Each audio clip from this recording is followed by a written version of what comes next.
এই শট হয়তো শুধুমাত্র ডিসুপার কলকাতায় তোমরা দেখতে পাচ্ছ। ঢুকে পড়েছি সন্তোষ মিত্র স্কোয়ারের মাঠে। তোমরা দেখতে পাচ্ছ এলইডি গুলো কি বিশাল বিশাল এলইডি। আমরা ছোটবেলা সার্কাস দেখতাম না, গোলে মৃত্যুপাত বলে একটা খেলা হতো। যুদ্ধকালীন তৎপরতায় কাজ চলছে, ঠক ঠক ঠক ঠকা নিয়ে আওয়াজ পাচ্ছি। প্রতিমা তো দেখবেনই, ভিড় থাকে জানি, তার সাথে সাথে ঝাড়বাতিটা মাথা উঁচু করে অবশ্যই দেখবে। গুড ইভিনিং বন্ধুরা, welcome to our new blog. এখন চলে এসেছি মধ্য কলকাতার, পেছনে দেখতেই পাচ্ছ সন্তোষ মিত্র স্কোয়ার, যেটা কিছু বছর ধরে খুব ট্রেন্ডিংয়ে রয়েছে যে পুজো মণ্ডপ, সেটাই ঘুরিয়ে দেখাবো। আর তার সাথে মধ্য কলকাতা আরেকটা সেরা মণ্ডপ যেটা আমার চোখে, কলেজ স্কোয়ার, সেটাও ঘুরিয়ে দেখাবো। তাই ভিডিওটা শেষ অবধি দেখো। যারা লাইক করনি লাইক করে দিও, যারা সাবস্ক্রাইব করনি নিচে সাবস্ক্রাইব বাটন আছে প্রেস করে দাও। চলো ভিডিওটা শুরু করি, আসো।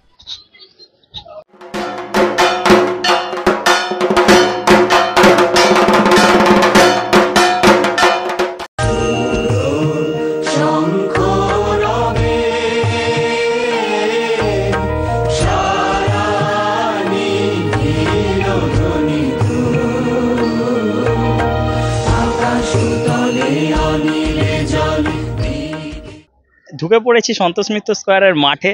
তো দেখতে পাচ্ছ বিশাল বড় গ্লোব। তোমরা এতদিনের থিম হয়তো জেনে গেছো, লাস ভেগাসে গ্লোব হচ্ছে, 3D অ্যানিমেশন চলবে সামনে। চলো সামনে থেকে দেখাই কেমন কাজের প্রস্তুতি চলছে, আসো।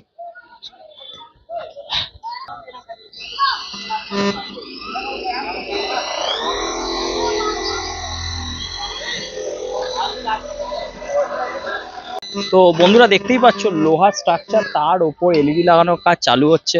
প্রায় 1 লক্ষ এলইডির খেলা হবে এই মণ্ডপে। তোমরা দেখতে পাচ্ছ এলইডি গুলো কি বিশাল বিশাল এলইডি, এক একটা হাতে রিস্ট ওয়াচের মতন দেখতে, এত মোটা মোটা বড় বড় ঘড়ি। তো এগুলোই লাগানো হচ্ছে এখানে। তো পুরো মণ্ডপ জুড়ে এটা লাগানো হবে, যেটা 3D অ্যানিমেশন তোমরা দেখতে পারবে, যেটা লাস ভেগাসে হয়। তার ভিডিওটা যদি পারি অ্যাটাচ করবো সাইডে, সেটা তোমরা ডেমো হিসাবে দেখতে পারো। চলো এবার মণ্ডপের ভেতরে প্রবেশ করা যাক। পুরো একটা চাকতি গোল আকার, মানে নিরেট গোল আকারের মতন আকৃতি একটা বানিয়েছে এটা। এবার এই লাইটগুলো লাগবে পুরো এই বাইরেটা, সেখান থেকে এই 3D অ্যানিমেশনের খেলাটা চলবে। চলো ভেতরে প্রবেশ করি। এই যে প্রবেশ পথ, এটাই চিরাচরিত এত বছর কালে প্রবেশ পথ হতে চলেছে। এবার হবে নাকি আমি জানি না, কিন্তু এই জায়গাটা খুবই সংকীর্ণ। এই জায়গাটা বিশাল চওড়া হয়, এখান দিয়ে মানুষ প্রবেশ করে পুজোর সময়। তো চলো ভেতরে ধীরে ধীরে প্রবেশ করি। তো এখানে দেখতে পাচ্ছ সব লোহার স্ট্রাকচার, চারিদিকে লোহার স্ট্রাকচার। মনে হচ্ছে একটা গোলক ধাঁধায় ঢুকে গেছি, একটা গোলকের ভেতর ঢুকে গেছি। আমরা ছোটবেলা সার্কাস দেখতাম না, গোলে মৃত্যুপাত বলে একটা খেলা হতো, যে বাইকগুলো ঘুরতো, গাড়িগুলো ঘুরতো, সেরকমই লাগছে স্পিয়ারটাকে। তো তোমাদের দেখাচ্ছি, দেখো এখানটা একটু আলোটা কম, চারিদিকে লোহার ফ্রেম, তার সাথে প্লাইউড গুলো লাগানো হচ্ছে। তো বন্ধুরা এই স্টেজটা দেখছো, এখানে তো মণ্ডপের স্ট্রাকচার লোহার হয়ে গেছে, কিন্তু দেবী দুর্গা কোথায় বসবে সেটাই দেখার। এত বছর ধরে এই স্ট্রাকচারে বসে আসছে মা। তো এখানকার ঠাকুর যিনি বানান তিনি হচ্ছেন মিন্টু পাল, আমাদের সবার প্রিয়। তো দেখো এখানটা এরকম করেছে, দেখে না, বেশি কিছু দেখানোর নেই এই প্যান্ডেলে। সবই তো হবে লাইটের খেলা, কয়েক লক্ষ লাইট এখানে লাগানো হবে বাইরে এবং ভেতরেও কিন্তু তোমরা 3D অ্যানিমেশন দেখতে পারবে। বাইরেটা যেরকম অ্যানিমেশন দেখতে পারবে, ভেতরে ঢুকলেও এই অ্যানিমেশনটা দেখতে পারবে।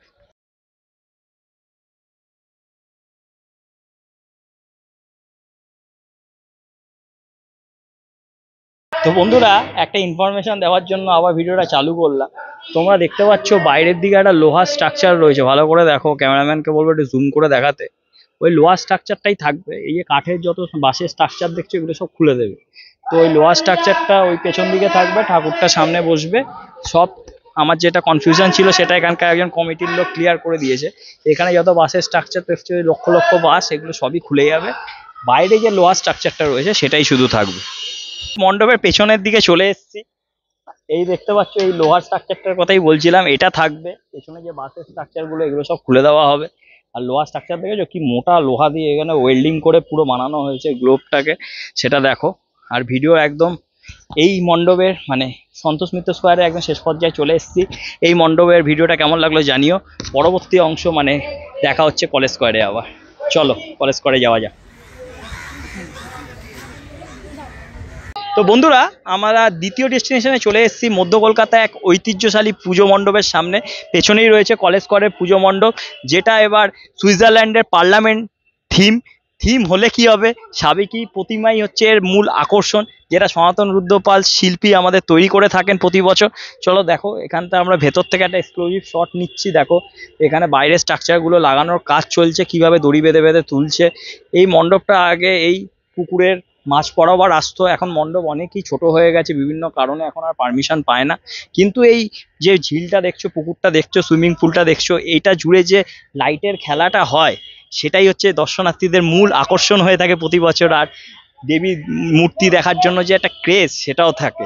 চলো ধীরে ধীরে এই শটগুলো দেখে নাও, এরপরে ভেতরে প্রবেশ করো।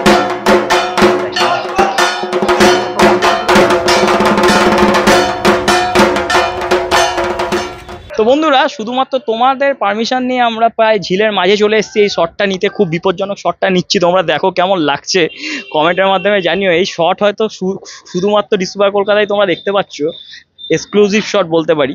এর পরবর্তী পর্যায়ে তোমরা কমেন্ট করে জানিও এর ফিনিশিং লুক কেমন হবে, সেটা যদি দেখতে চাও মাঝখান থেকে, সেটাও দেখাবো পরের ভিডিওতে। প্যান্ডেলের ভেতর প্রবেশ করছি এবার। চলো, যুদ্ধকালীন তৎপরতায় কাজ চলছে, ঠক ঠক ঠক ঠকানি আওয়াজ পাচ্ছি বাইরে থেকেই। ভেতরে খুব জোরে কাজ চলছে, বুঝতে পেরেছি। ভেতরের লুকটা দেখার জন্য আমিও এক্সাইটেড। বাহ, দেখতে দেখতে এই সাইডে যেসব লাগানো হবে, দেখো হাতির মূর্তি, হাতিকে জল খাওয়াচ্ছে। দেখো এইসব মূর্তিগুলো হয়তো মণ্ডপের চারিপাশে লাগানো হবে। তো সুন্দর সুন্দর পোর্ট্রেট এখানে আঁকা হয়েছে, দেখতে পাচ্ছ।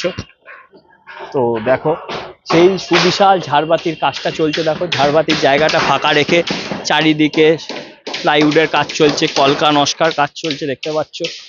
তোমরা শুধু আইডিয়া করে দেখো ঝাড়বাতিটা কত বিশাল আকৃতির হবে। প্রায় 15 থেকে 20 ফুটের ঝাড়বাতি একখানা হবে।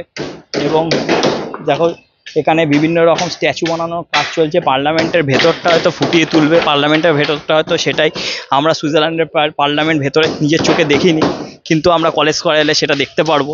থিমের মধ্যেও সাবেকিয়ানার যে ঠাকুর আমাদের নজর কাটে, সেটা দারুণ লাগবে। এত বড় স্টেজ বানানো হয়েছে, সেখানে ঠাকুরটা থাকে, সনাতন রুদ্রপালের প্রতিমা, যেটা সত্যিই দর্শনার্থীদের নজর কাড়ে। চলো বাকি অংশগুলো দেখে নাও। তো বন্ধুরা, একটু আগে ছিলাম মধ্য কলকাতা লেবুতলায়, এখন চলে এলাম সুইজারল্যান্ড। ম্যাজিক না, না সুইজারল্যান্ড না, কলেজ স্কোয়ারের থিমই হচ্ছে সুইজারল্যান্ডের পার্লামেন্ট।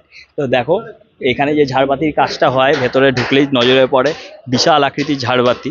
প্রতিমা তো দেখবেনই, ভিড় থাকে জানি, তার সাথে সাথে ঝাড়বাতিটা মাথা উঁচু করে অবশ্যই দেখবে। প্রায় 20 ফুটের একটা ঝাড়বাতি হয়, যেটা প্রতি বছর আমাদের উপহার দেয় কলেজ স্কোয়ারই।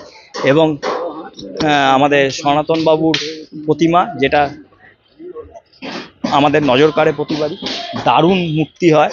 তো যেটা শুনলাম মহালয়াতে ঠাকুর আসবে, তোমরা তার ভিডিও চাইলে কমেন্ট করে জানিও, সেই ভিডিও কভার হয়ে যাবে। যেটা বলছিলাম, দেখতে পাচ্ছ কি সুন্দর কাজ চলছে, কিছু লোক আবার কাজটা মনোযোগ সহকারে দেখছে। দেখো কত উপরে উঠে লোকরা কাজ করছে, তোমরা শুধু দেখো। আমরা নিচে আছি প্রায় 20-25 ফুট উঁচুতে, এত রিস্ক নিয়ে এরা কাজ করে, এদের জন্য এত সুন্দর মণ্ডপ দেখতে পাই। দেখো তোমাদের জুম আউট করে দেখাচ্ছি, এরা জুম করে দেখাচ্ছি, দেখো কি কত উঁচুতে এরা রয়েছে। পাওয়া যায় জীবনের ঝুঁকি নিয়ে এত সুন্দর মণ্ডপ আমাদের উপহার দেয়। যাই হোক, যুদ্ধকালীন তৎপরতার কাজগুলো চলছে, পুজোর আর বেশি দিন বাকি নেই। তো কিছুদিনের মধ্যেই প্যান্ডেল, আমাদের একটা সুন্দর প্যান্ডেল উপহার দেবে। তো বন্ধুরা, এতক্ষণ যে সুইজারল্যান্ড পার্লামেন্টের কথা ভেতরে বলছিলাম, বাইরে তার পোস্টার লাগানো দেখো। এরকমই একটা অনুকরণে পার্লামেন্ট তৈরি হবে, যেটা আমাদের শিল্পীরাই উপহার দেবে ওয়েস্ট বেঙ্গলে। আর কলেজ করে এবার 77তম বর্ষ পুজো, কিছু বছর পর আমরা 100 বর্ষ উদযাপন করব। দেখো এখানে কাজগুলো চলছে, বিভিন্ন ভেতরের দিকে সোলার কাজ চলছে, বিভিন্ন স্থাপত্যগুলো যেগুলো তৈরি করা হবে পার্লামেন্টের ভেতরে। এছাড়া পার্লামেন্টের ভেতরে যে পিলারগুলো আছে এই পাশে তৈরি করে রাখা হয়েছে, এগুলো কিছুটা বাইরে কিছুটা ভেতরে সেট করা হবে। সব এখন কাজগুলো চলছে, অ্যাসেম্বল করার কাজ বাকি রয়েছে। এই দেখো আরেকটা পিলার আমি দেখতে পেলাম, সামনে রং করা অবস্থায় রয়েছে। তো বেশ সুন্দর প্যান্ডেল এবার উপহার দিচ্ছে কলেজ স্কোয়ার। এটা নিয়ে তোমরা নিশ্চিন্তে থাকো, অবশ্যই আসবে। যখন ওপেনিং হয়ে যাবে এসে দেখে যাবে ফাঁকায় ফাঁকায়। কিন্তু অষ্টমীতে জনপ্লাবনে ভেসে যায় এই কলেজ স্কোয়ার এবং লেবুতলা পার্ক, সেই দিনটা অ্যাভয়েড করো, বাকি যে কোনো দিন এসে দেখে যাও। তো বন্ধুরা, দেখতে পাচ্ছ কতটা ঝুঁকিপূর্ণ কাজ করছে। ওটা দেখতে দেখতে আমি একটু সামান্য জিরিয়ে নিলাম, এখন আমি বসলাম ভিডিওটা এন্ড করার জন্য। তো এই ভিডিওটা কেমন লাগলো, এই দুটো ভিডিও, একটা ভিডিওর মধ্যে দুখানা মণ্ডপ তোমরা দেখতে পারলে কেমন লাগলো অবশ্যই কমেন্ট করে জানিও। যারা লাইক করছো না লাইক করো, বেশি বেশি করে শেয়ার করো, সাবস্ক্রাইব যারা করোনি করে ফেলো। ডেসক্রিপশানে ইনস্টাগ্রাম এবং ফেসবুকের লিঙ্ক রয়েছে, ওটা লাইক করে দিও বা সাবস্ক্রাইব করে দিও, ফলো করে দিও, যেটা আসবে করে দিও। এইখান থেকে এই ভিডিও থেকে এখন বিদায় নিলাম, দেখা হবে পরবর্তী ভিডিওতে। টাটা।